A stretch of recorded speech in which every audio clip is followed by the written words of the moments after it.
ഷാനി, ഇതാണല്ലോ കൗതുകം. ആര് ഇത്തവണ ഡൽഹിക്ക് പോകും എന്നതാണ്. അവിടെ അതിനുള്ള സജ്ജീകരണങ്ങൾ ആരെയൊക്കെ ഏതൊക്കെ നിലയിൽ ഡൽഹിയിലേക്ക് അയക്കാം എന്നാണ് മുന്നണികൾ പ്രതീക്ഷിക്കുന്നത്.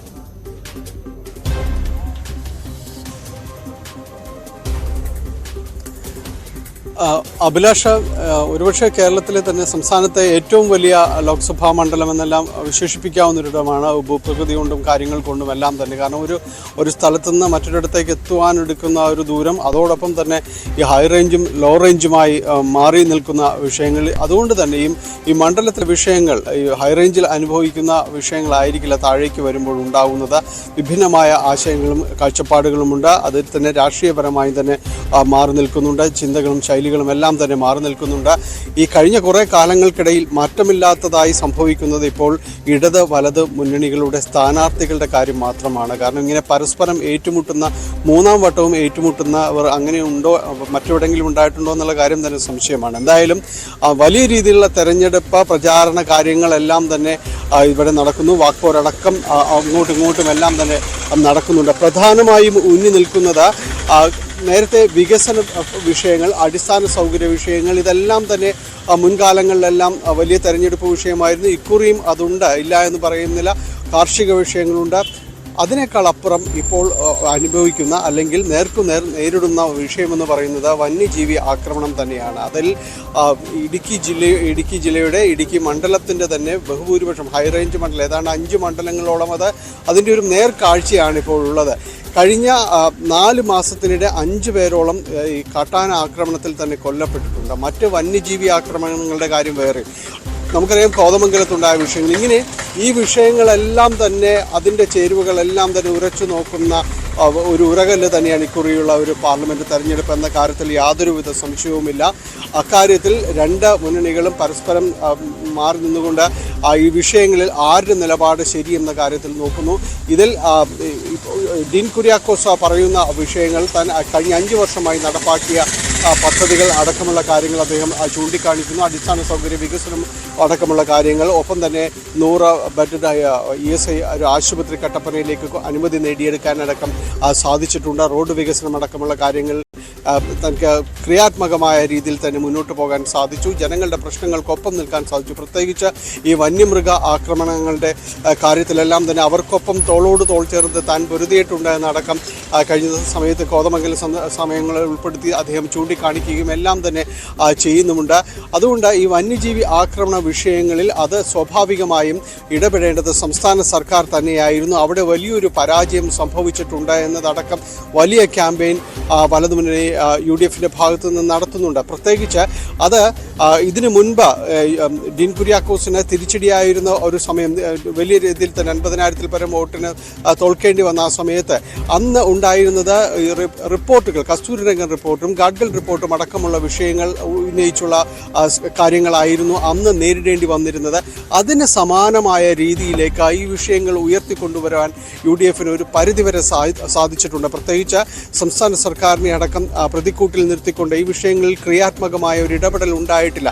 സത്വരമായ നടപടികൾ എടുക്കുന്നതിന് പരാജയപ്പെട്ടു. അർഹമായ നഷ്ടപരിഹാരങ്ങളിലേക്ക് തീരുമാനമെടുക്കുന്നതിനടക്കം പരാജയങ്ങളുണ്ടായെന്നതടക്കമുള്ള കാര്യങ്ങളെല്ലാം ഈ തെരഞ്ഞെടുപ്പിൽ ഹൈറേഞ്ച് മേഖലയിൽ തലങ്ങും വിലങ്ങും മുഴങ്ങി കേൾക്കുന്ന പ്രചാരണ പരിപാടികളിലെല്ലാം തന്നെ പെട്ടതാണ്.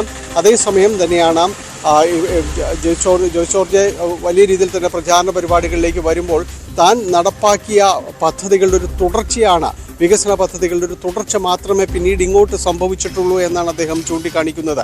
റോഡ് വികസനങ്ങളുടെ കാര്യത്തിലായാലും അടിസ്ഥാന സൗകര്യ വികസനങ്ങളുടെ എല്ലാം തന്നെയും തൻ്റെ കാലത്തെടുത്ത നടപടികളും നിലപാടുകളും എല്ലാം തന്നെയായിരുന്നു. പിന്നീട് ഇങ്ങോട്ട് അതിൻ്റെ തുടർച്ച മാത്രമേ ഉണ്ടായിരുന്നിട്ടുള്ളൂ എന്ന് അദ്ദേഹം പറയുന്നു. ചില സാഹചര്യങ്ങൾ പിന്നീട് വന്ന തെരഞ്ഞെടുപ്പിൽ എതിരായിരുന്നു. അതുകൊണ്ട് തനിക്ക് തിരിച്ചടി നേരിട്ടു എന്ന് അദ്ദേഹം പറയുന്നു. 1,71,000 വോട്ടുകൾക്കാണ് പിന്നീട് അദ്ദേഹം മണ്ഡലത്തിൽ അടിയറവ് പറയേണ്ടി വന്നത്. പക്ഷേ അന്ന് മത്സരിച്ച ഇപ്പോഴത്തെ സാഹചര്യം വ്യത്യസ്തമാണ് എന്നൊരു കാര്യങ്ങൾ ചൂണ്ടിക്കാണിച്ചുകൊണ്ട് അദ്ദേഹം തെരഞ്ഞെടുപ്പിൽ ക്യാമ്പയിൻ ചെയ്യുന്നു. ഒപ്പം NDA സ്ഥാനാർത്ഥിയും സംഗീത വിശ്വനാഥനും അടക്കം ഈ കാര്യങ്ങൾ ചൂണ്ടിക്കാണിക്കുന്നുണ്ട്. പക്ഷേ ഈ മണ്ഡലത്തിൽ ഏതാണ്ട് തീപാറുന്ന പോരാട്ടം എന്ന് വിശേഷിപ്പിക്കാവുന്നത് വലതു മുന്നണികളുടെ ഒരു പോരാട്ടത്തിലേക്ക് തന്നെയാണ്. സജിത്ത് ഈ സൂചിപ്പിക്കുന്ന പോലെ ഒരുപക്ഷെ ഇതുവരെ നമ്മൾ പരിശോധിച്ച മണ്ഡലങ്ങളിൽ നിന്ന് വിഷയങ്ങളാൽ വ്യത്യസ്തമാകുന്ന ഒരു മണ്ഡലം എന്ന് വേണമെങ്കിൽ പറയാം. അങ്ങനെ അതിതീവ്രമായ ഒരു രാഷ്ട്രീയം മാത്രമാണോ ഇടുക്കിയെ വിധി നിർണ്ണയിക്കുക? ഒരു സമയത്തൊക്കെ നമുക്കറിയാമല്ലോ, ഈ പറഞ്ഞതുപോലെ കസ്തൂരി രംഗൻ, ഗാഡ്ഗിൽ റിപ്പോർട്ടുകളൊക്കെ വലിയ സജീവമായി ചർച്ചയായിരുന്ന സമയത്താണ് ഈ ജോയ്സ് ജോർജിന്റെ കടന്നുവരവ്. ഇപ്പോഴും അത്തരം വിഷയങ്ങളിൽ നിന്ന് കൂടുതൽ ഇടുക്കിക്കാർ വ്യതിചലിച്ചിട്ടുണ്ട്. അവരുടേതായ പ്രശ്നങ്ങളിൽ യഥാർത്ഥത്തിൽ മാറ്റമുണ്ടോ സജിൻ? അവരുടെ പ്രശ്നങ്ങളിൽ മാറ്റമില്ല. അഭിലാഷ് സൂചിപ്പിച്ച ആ പ്രധാനപ്പെട്ട ഘടകമാണ് ഇടുക്കി ഒരുപക്ഷെ നിർണായകമാകുക. കാരണം സംസ്ഥാനത്തിന്റെ മറ്റ് ലോക്സഭാ മണ്ഡലങ്ങളിൽ ചർച്ച ചെയ്യപ്പെടാത്തതിനേക്കാൾ പ്രാധാന്യമുള്ള ചില വിഷയങ്ങൾ, അല്ലെങ്കിൽ മറ്റു മണ്ഡലങ്ങളിൽ ജനങ്ങളെ നേരിട്ട് ബാധിക്കുന്ന ചില വിഷയങ്ങൾ മറ്റു മണ്ഡലങ്ങളിൽ ചിലപ്പോൾ അപ്രധാനമെന്ന് തോന്നാം, പക്ഷേ ഇവിടെ അത് പ്രാധാന്യമാണ്. ഉദാഹരണത്തിന് പറഞ്ഞാൽ, ഈ ദീർഘനാളുകളായി പട്ടയം ലഭിക്കാത്ത പ്രശ്നം, അത് ഏറ്റവും അധികം നേരിടുന്ന ജില്ല ഇടുക്കിയാണ്. കാരണം ഒരു കാലത്ത് കുടിയേറി പാർത്ത് അവിടെ കുടുംബങ്ങളും തലമുറകളും ഉണ്ടായതിനു ശേഷവും ഇപ്പോഴും സ്വന്തമായി ഭൂമി സർക്കാർ രേഖകളില്ലാത്ത ആളുകളുണ്ട്. ഇത് ഒരു വലിയ പ്രശ്നമായി അവിടെ ഉണ്ടായിരുന്നു. അത് പരിഹരിക്കാൻ ഒരു സുപ്രധാന നീക്കം ഈ സർക്കാരിന്റെ ഭാഗത്ത് ഉണ്ടായി. പക്ഷേ അതെങ്ങും എത്തിയില്ല എന്നൊരു ആക്ഷേപം ഇപ്പോഴും നിലനിൽക്കുന്നുണ്ട്. ചില നിയമക്കുരുക്കിൽപ്പെട്ട് കിടക്കുകയാണ്. അപ്പോൾ ആ പ്രതിസന്ധി സ്വാഭാവികമായും ഇടുക്കിയുടെ രാഷ്ട്രീയത്തിൽ UDF അവിടെ ഉന്നയിക്കപ്പെടുന്നുണ്ട്. അത് ചർച്ച ചെയ്യപ്പെടുക തന്നെ ചെയ്യും, തർക്കമില്ലാതെ. പിന്നെ ഈ സ്വാഭാവികമായ മലയോര മേഖലയിൽ നേരിടുന്ന വന്യമൃഗ ആക്രമണം അടക്കമുള്ള റോഡുകളുടെ അടിസ്ഥാന സൗകര്യ പ്രശ്നങ്ങൾ അടക്കമുള്ളതുണ്ട്. ഇടുക്കി എനിക്ക് തോന്നുന്നു ഇത്തവണ ഒന്നുകൂടി ചർച്ച ചെയ്യപ്പെടാൻ സാധ്യത, നമ്മൾ മറ്റു ജില്ലകളും മറ്റു മണ്ഡലങ്ങളും പൊതുവിൽ പറയുമ്പോഴും ഇന്നും പിന്നോക്ക ജില്ല തന്നെയാണ് ഇടുക്കി. അവിടെ അടിസ്ഥാന സൗകര്യ പ്രശ്നങ്ങൾ നിരവധിയുണ്ട്. അത് സ്വാഭാവികമായും പ്രതിഫലിക്കും. ശരി, റൈറ്റ്. എന്തായാലും വീണ്ടും നമുക്ക് ഡാനിയിലേക്ക് തന്നെ പോകുമ്പോൾ, ഡാനി, ഇത്തരം വിഷയങ്ങൾ തന്നെ ആയിരുന്നല്ലോ പ്രചാരണത്തിലും ഉടനീളം കണ്ടത്. അതോടൊപ്പം എനിക്ക് തോന്നുന്നു ഈ മണിയാശാനെ പോലെയുള്ളവരുടെ, MM മണിയെ പോലെയൊക്കെ ഉള്ളവരുടെ ചില പ്രതികരണങ്ങളും ഒരു ഘട്ടത്തിൽ ഡീൻ കുര്യാക്കോസ്, എനിക്ക് തോന്നുന്നു ഡാനി ഒരു കാര്യം പറയുമ്പോൾ, അതായത് എറണാകുളത്തെ രണ്ട് നിയമസഭാ മണ്ഡലങ്ങളും 5 ഇടങ്ങളും ചേരുന്നു എന്നതാണല്ലോ ഇടുക്കിയുടെ പ്രത്യേകത. ഇതിൽ 2 ഇടങ്ങൾ ഞാൻ പ്രത്യേകം പരാമർശിക്കാം. ഒന്ന് മൂവാറ്റുപുഴയും മറ്റൊന്ന് തൊടുപുഴയാണ്. കൃത്യമായ UDF വോട്ട് ബാങ്കുകൾ ഉള്ള സ്ഥലമാണ്. അതായത് ഞാൻ ഉദ്ദേശിച്ചത് മൂവാറ്റുപുഴ എന്ന എറണാകുളത്തെ നിയമസഭാ മണ്ഡലം അത് UDF ആണ്. തൊടുപുഴ UDFന്റെ സിറ്റിംഗ് സീറ്റാണ്. ഈ 2 ഇടത്തും കൃത്യമായ UDF രാഷ്ട്രീയത്തിന് സ്വാധീനം അങ്ങേയറ്റമുള്ള ഇടമാണ്.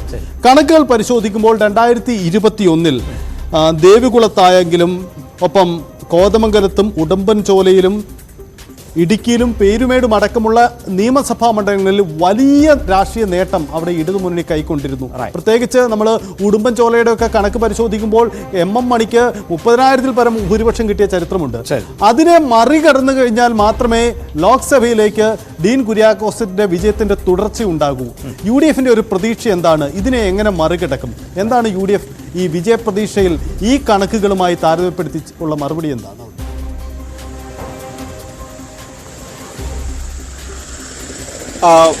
സജിത്ത്, അഭിലാഷ്, ഇതിൽ മറ്റൊരു ചേരുവ കൂടി പരിശോധിക്കേണ്ടതുണ്ട്. കാരണം കേരള കോൺഗ്രസ് വേർപെട്ടതിനു ശേഷം ഒരു ഔദ്യോഗികമായി നടക്കുന്ന വലിയ ക്യാൻവാസിൽ നടക്കുന്ന ഒരു തെരഞ്ഞെടുപ്പ് കൂടിയാണത്.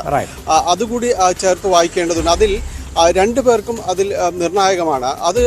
അതിൽ ഒരു ശക്തി പ്രകടനം നടത്തേണ്ടതിൻ്റെ ആവശ്യം ഇപ്പോൾ ഇടുക്കിയിലാണെങ്കിൽ അത് പ്രധാനമായും റോഷി അഗസ്റ്റിന് LDFിനോട് അത് ഏറ്റുപറയേണ്ട ഒരു കാര്യം കൂടിയുണ്ട്. കാരണം തനിക്കൊപ്പം തന്നെ നിൽക്കുന്നവർ ഇതൊന്നും ചോർന്നു പോയിട്ടില്ല, തനിക്കിപ്പോഴും വളക്കൂറ് അവിടെയുണ്ട് എന്നതടക്കം തനിക്ക് ചേർത്ത് പിടിക്കാൻ ഉണ്ട് എന്ന് തെളിയിക്കേണ്ടതുണ്ട്. ഇവിടേക്ക് വരുമ്പോഴേക്കും തൊടുപുഴയിലേക്ക് വരുമ്പോഴും PJ ജോസഫ് അടക്കം അത്തരം വെല്ലുവിളികൾ UDFിൻ്റെ ഭാഗത്തു നിന്നും ഏറ്റെടുക്കേണ്ടതുണ്ട്. അങ്ങനെ ഇവരുടെ കൂടി ഒരു ബലാബലം ഇതിനകത്ത് വരുന്നുണ്ട്. അത് ആ കണക്കുകൾ കൂടി നമ്മൾ പരിശോധിക്കേണ്ടതാണ്. ഒപ്പം ഈ ചോദ്യത്തിലേക്ക് വരികയാണെങ്കിൽ ഈ ലോവർ റേഞ്ചിൽ വരുമ്പോഴേക്കും ഇവിടെ നിന്ന് ലഭിക്കുന്ന വോട്ടുകൾ അതിൻ്റെ ഒരു സമാഹരണം തന്നെയാണ് UDF ആശ്രയിച്ചിരിക്കുന്നത്. കാരണം നമുക്കറിയാം, കഴിഞ്ഞ ഹൈ റേഞ്ചിലേക്ക് പോകുമ്പോൾ അവിടെ ലഭിച്ച വോട്ടുകൾ, അവിടെ ഇവർക്കെല്ലാവർക്കും കൂടി ലഭിച്ച ആ ഒരു ഭൂരിപക്ഷ കണക്കുകൾ അത് വലുതാണ്.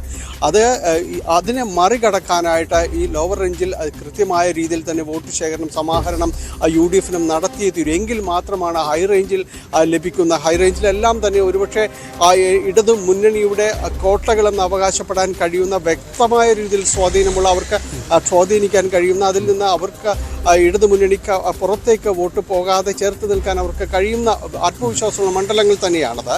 അപ്പോൾ അവിടെ വലിയ രീതിയിൽ വോട്ട് ബാങ്ക് ആണ് ഇടതു മുന്നണിയുടേത്. അതിനെ മറികടക്കണമെങ്കിൽ താഴേക്ക് വരുമ്പോൾ ഇവിടെ തൊടുപുഴയിലും എല്ലാം തന്നെ താഴെ ലോവർ റേഞ്ചിലെല്ലാം തന്നെ കൃത്യമായ രീതിയിൽ തന്നെ വോട്ട് സമാഹരിക്കാനും അത് വലിയ രീതിയിൽ നേടിയെടുത്തുകൊണ്ട് ഹൈ റേഞ്ചിൽ വരുന്ന ഇടതുമുന്നണിക്ക് അനുകൂലമായി വരുന്ന ആ ഒരു വോട്ട് ബാങ്കിന് വെല്ലുവിളി ഉയർത്താനും കഴിയണം.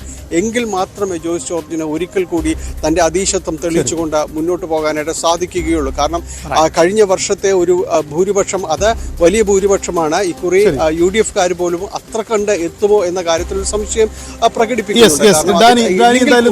ചില കാര്യങ്ങളിൽ കൂടി ഒരു വ്യക്തത ഡാനി വരുന്നത്. ഡാനി നിരീക്ഷിച്ച ഒരു സുപ്രധാനമായ കാര്യം, കാരണം ഇടുക്കിയെ രണ്ടായി തിരിക്കുമ്പോൾ ലോ റേഞ്ചിലും ഹൈ റേഞ്ചിലും രണ്ട് ചിത്രമുണ്ട്.